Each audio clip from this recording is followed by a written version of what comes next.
Buenos días a todos y muchas gracias por elegir este simposio de novedades en fotoprotección en este primer día de nuestro Congreso Nacional. Es además para mí un placer el coordinar este simposio con mis dos co-coordinadores, el profesor Henry Lin y el profesor Pepe, le vamos a llamar Pepe Aguilera porque es como le conocemos todos. Tenemos muchas ponencias muy interesantes, por lo cual, pues vamos a empezar. Y el primer ponente es el conocido por todos, el doctor Salvador González. Él es un experto pionero en, sobre todo, la fotoprotección oral y por eso le hemos encargado este tema de novedades en fotoprotección oral. Gracias, Salvador. Pero en fin. Vamos a ver. Bueno, del tema que voy a hablar de fotoprotección oral. Eso, lo primero, decir mi confianza e interés. Muchos de vosotros conocéis que soy consultor de Cantabria Lab y que también mi otro área de trabajo es microscopía confocal, por lo cual también lo indico aquí, porque algún trabajo está hecho con microscopía confocal. Este es el guión que voy a seguir. Primero voy a hablar de los efectos adversos de la exposición solar. Y en primer lugar, si bien la exposición cutánea a la radiación solar tiene efectos beneficiosos, también tiene efectos detrimentales que de forma aguda producen el daño al ADN, pigmentación, alteraciones de pigmentación, inflamación, inmunosupresión y de forma crónica nos da lugar al fotoenvejecimiento y al cáncer cutáneo. Por lo tanto, son fundamentales en necesidad de medidas fotoprotectoras. Medidas fotoprotectoras que nosotros no tenemos que olvidarnos. Yo muchas veces digo, y me he olvidado de decirle al paciente que lo primero para protegerse es pues dejarla moverse por la sombra, utilizar gafas de sol, etcétera, etcétera, las medidas clásicas. Y la aplicación de la fotoprotección de las cremas fotoprotectoras, que forma la primera línea de prevención, que tiene ciertas limitaciones que todos conocemos, que están relacionadas con la reaplicación, con la aplicación en cantidad adecuada y tal, y que tiene también unos efectos que son adversos, que no se han visto en humanos, pero que sí afectan al medio ambiente. Por lo tanto, algunos de los ingredientes que tenemos en el mercado en Europa han tenido warning en Estados Unidos, en algunos estados. Además, tenemos que tener en cuenta factores que dependen del exposoma, como ocurre con la polución. En la polución nos encontramos contaminantes de alto peso molecular, que es un efecto aditivo al daño por la radiación ultravioleta, radiación visible, etcétera.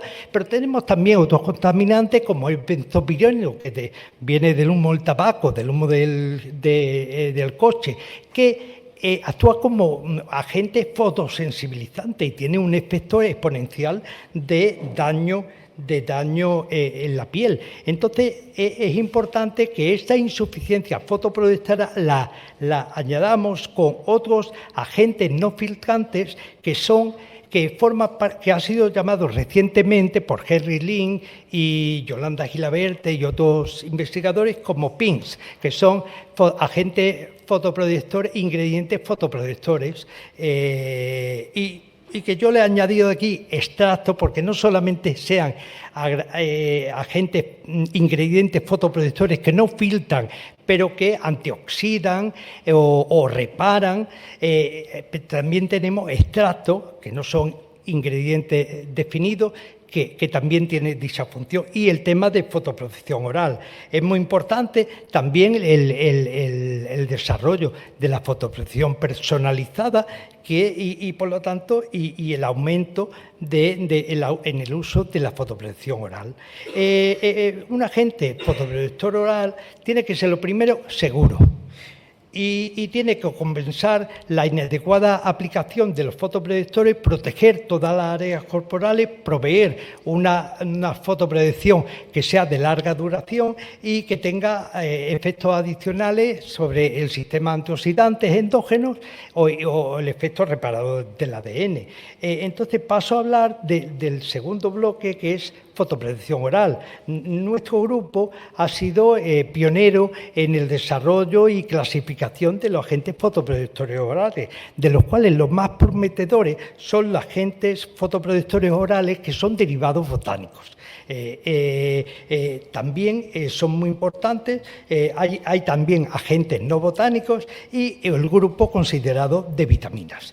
Y paso a hablar de los agentes botánicos. O sea, si nosotros tenemos en cuenta que las plantas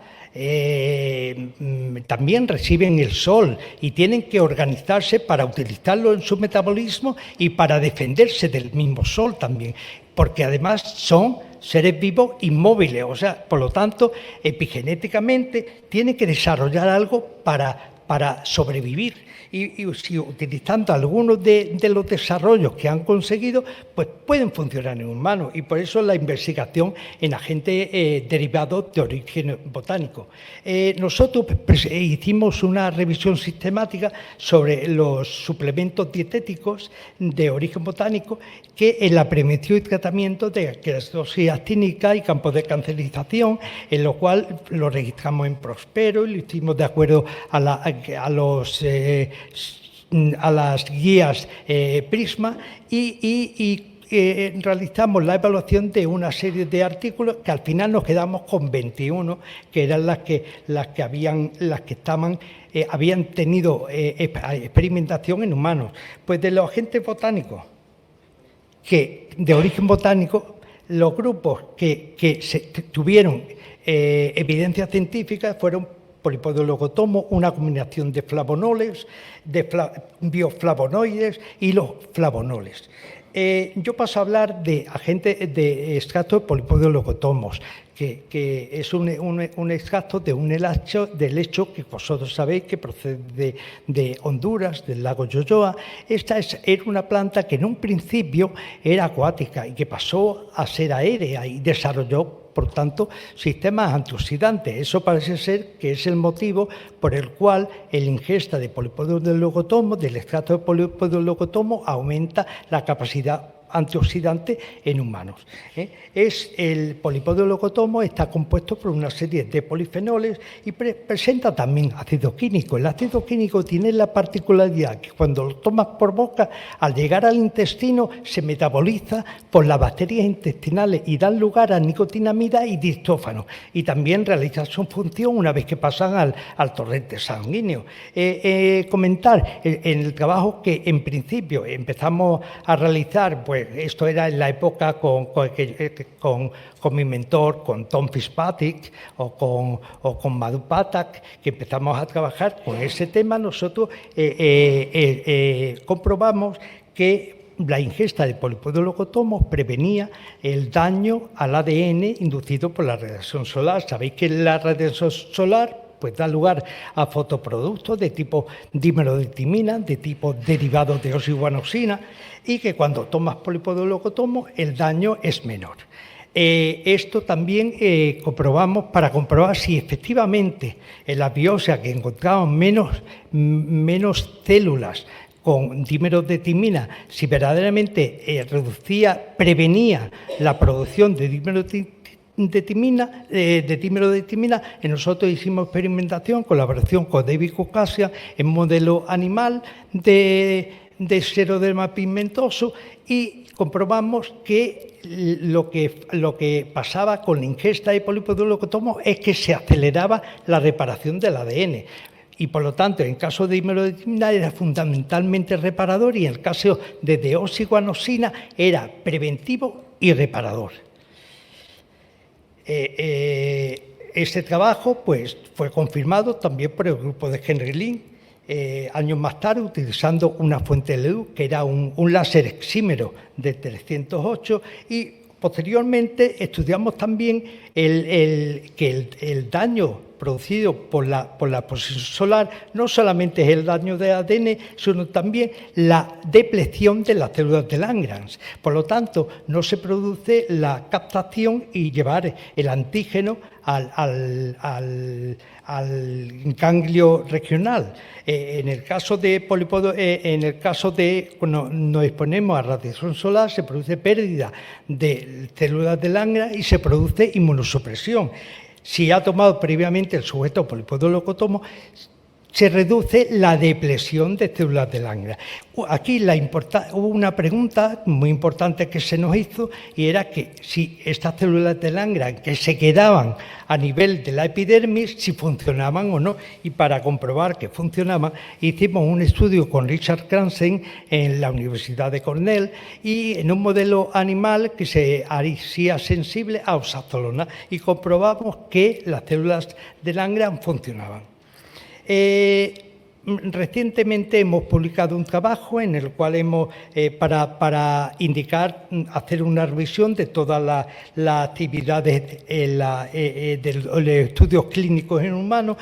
Tenemos un estudio que se hizo en envejecimiento, inducido por radiación visible e infrarroja, que comprobamos que administrado vía oral, el incremento de la metaloproteínas A1 era disminuido si ingería previamente polipodolocotomo.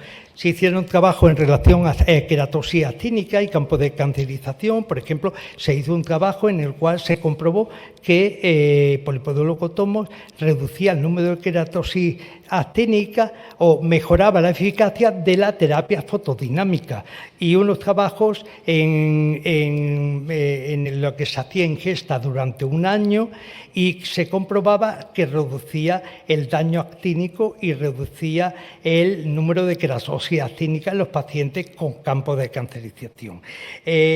También se hizo un trabajo observacional con un pequeño número de pacientes en pacientes con seroderma pigmentoso, en niños de la luna en Marruecos, y también se vio que había eficacia. Se ha comprobado eficacia en fotodermatosis, en trastornos de la pigmentación, tanto en casos de fototipo oscuros por Henry Lin y colaboradores, y con profesor Co, la administración de polipodión oral mejora el tratamiento de melasma. Con respecto a los derivados de origen no botánico, no hay resultados que te indiquen que funcionen. Con respecto a vitaminas, verdaderamente con las vitaminas clásicas tampoco se tiene evidencia de que funcione. Con respecto a vitamina D, que verdaderamente tiene su importancia. Sabemos que la vitamina D, el 90% produce por la producción endógena tras exposición a ultravioleta en la piel, y por un 10% por los suplementos, y que depende de muchos factores, incluidos los receptores de vitamina D. Sabemos que una vez que te expones a la radiación, bueno, pues el 7-dehidrocolesterol se transforma en la previtamina D3, que por una reacción térmica se isomeriza y da lugar a la vitamina D3, que sufre dos hidroxilaciones en hígado y en riñón, y que hasta que se forma el calcitirol o 1,25 dihidroxivitamina D, que ya es la que trabaja. Entonces, una vez que también para producirse la vitamina D, la dosis que se requiere es mucho menor que la dosis mínima eritematosa. Una vez que tenemos calcitrol, llega a las células, pero en las células tenemos que tener el receptor de vitamina D. Y la combinación se tiene que unir al receptor alfa del retinoide X para dar lugar a la vitamina D receptor response, que es un complejo que modula una serie de genes, y que es muy importante que los receptores de vitamina D estén funcionales, porque cuando hay una bajada se acumulan los fotoproductos de ADN y se acumulan las mutaciones. Cuando está bajo también se estimula o aumenta el gen Sonic Hedgehog y la beta-catenina.